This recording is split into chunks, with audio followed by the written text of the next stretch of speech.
बहुत कहीं एक्सप्रेशन की बात, फ्रीडम ऑफ एक्सप्रेशन की बात, अपने आप को एक्सप्रेस करने की बात, डेमोक्रेसी की बात कही, उसको कैसे? सबसे पहले तो माननीय उच्चतम न्यायालय का बहुत शुक्रिया अदा करूंगा कि उन्होंने एक बहुत अहम फैसला दिया।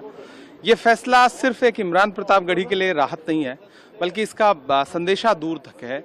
जिस तरह से अभिव्यक्ति की स्वतंत्रता का लगातार हनन किया जा रहा है, लोकतंत्र में जो सबसे खूबसूरत बात थी भारत के कि आपको अभिव्यक्ति की आज़ादी थी, और कम से कम कला, आर्ट, कोई भी आर्ट हो, कोई भी फॉर्म हो, पोइट्री हो या फिर ड्रामा हो या फिर और कोई आर्ट का फॉर्म हो, जिस तरह से उसको टारगेट करके पिछले 10 सालों में मौजूदा सरकार ने उसको कुचलने की कोशिश की है, उसके खिलाफ जो सुप्रीम कोर्ट का आज का ऑब्जर्वेशन के साथ साथ जो पॉइंट्स उन्होंने लिखे हैं, उनके लिए बहुत मुझे लगता है कि बहुत धन्यवाद मैं देता हूं।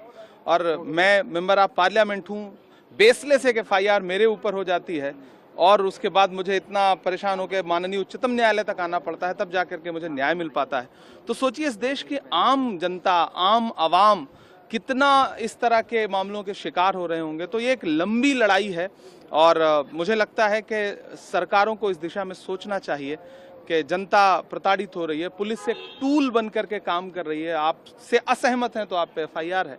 तो ये पूरी पद्धति रुकनी चाहिए और माननीय उच्चतम न्यायालय का एक बार फिर से बहुत शुक्रिया। अब आप जो है संविधान के अपने हाथ में लेकर आए हैं और आज जब से फैसला हुआ उसके बाद अब आप हाउस में आए हैं, तो ये इससे क्या आप?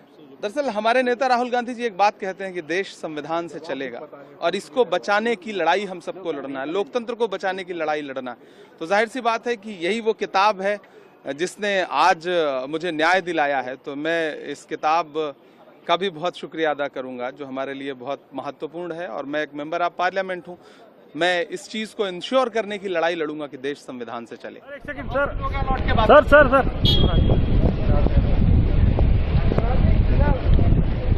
Thank you.